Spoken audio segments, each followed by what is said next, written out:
65 ঊর্ধ্ব মোছা উদাস হয়ে তাকিয়ে আছে বাড়ির পাশ দিয়ে বহমান সর্তা খালের দিকে।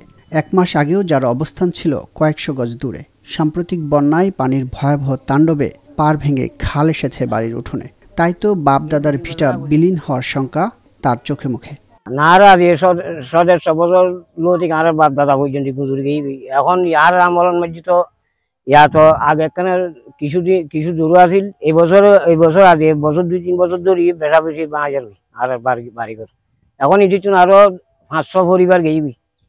1 বছর 2 বছর দেরি গেছে।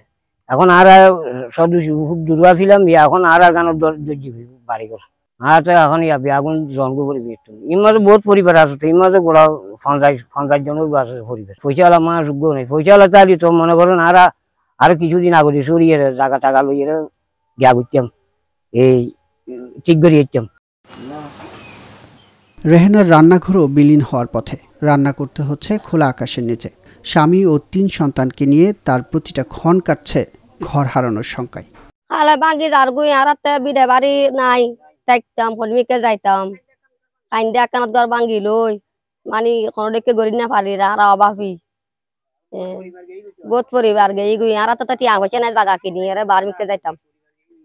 ওনা খাবাই না কুলইনেও নাই কে নাই আর এই তরবা কাড়ির আলাপ একবারে নিলি কেন গজুম কইল গজুম আল্লাহ না জান আর কোনো সাহায্য না পাই কিছু না পাই।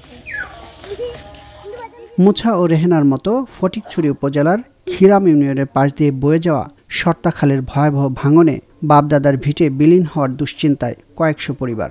ইতোমধ্যে খালে বিলীন হয়েছে শতাধিক বসতবাড়ি এবং কয়েকশো একর কৃষিজমি, ভেঙেছে সড়কও। সর্তা নদীর ভাঙনে খিরামের প্রধান সড়ক প্রায় বিলীনের পথে। ভাই আর যে একটা সর্তা নদীর যে খাল আছে, খালি এনে যেভাবে ভাঙন ধরছি আর এমনি প্রায় 100-200 ফ্যামিলি বাড়িঘর আছে আর এই বাড়িঘর ইন ভাঙিয়ে যাবে বলে অবস্থা।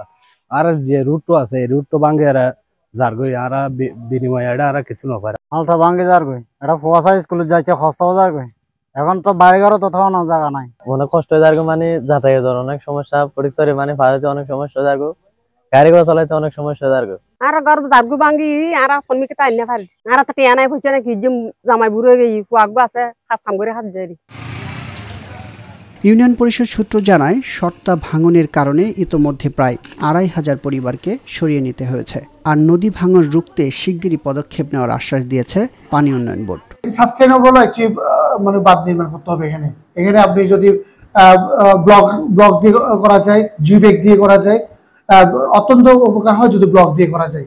এটি অনেকদিন ধরে যেহেতু হয়, দীর্ঘ টেকসই একটি বাঁধ যদি হয়, প্রতিরক্ষামূলক যদি বাঁধগুলো হয় তাহলে আমরা খুব উপকৃত হবো কিরামের মানুষ। এই কিরামকে রক্ষা করার জন্য আমরা ইনশাল্লাহ খুব দ্রুত একটা ব্যবস্থা নিতে পারবো। আমরা 2টা পয়েন্ট নির্ধারণ করছি এই বছরে, এই অর্থ বছরেই কাজ করব। একটা পয়েন্টে 180 মিটার আর একটা পয়েন্টে হচ্ছে 120 মিটার, এই 300 মিটার জায়গায় আমরা কাজ করব। একটা হচ্ছে আমরা এমার্জেন্সি বেসিসে করব আর একটা পয়েন্ট হচ্ছে আমরা নন ডেভেলপমেন্ট রেভিনিউ বাজেটে বরাদ্দ নিয়ে তারপর করবো। এক জায়গায় আর কি স্যান্ড সিমেন্ট ডিউ ব্যাগ দিয়ে ওখানে আর কি পার্ম ব্লক দিয়ে কাজ করার প্রয়োজন নেই, কারণ এর আগেও আমরা প্রায় 5-7 বছর আগে একটা স্যান্ড সিমেন্ট ডিউ ব্যাগ দিয়ে কাজ করছিলাম, কাজটা টিকে গেছে। আর একটা পয়েন্ট হচ্ছে আমরা দীর্ঘমেয়াদী, এটা হচ্ছে প্রোটেক্টিভ ওয়ার্ক মানে পার্মানেন্ট প্রোটেক্টিভ ওয়ার্ক করতে হবে ব্লক দিয়ে, যেটার জন্য অলরেডি ডিপিপি তো সাবমিট করাই আছে, পাশাপাশি জায়গার সাথেও আমরা যোগাযোগ করছি, জায়গাও আমাদেরকে আশ্বস্ত করছে যে তারা ফান্ডিং করবে।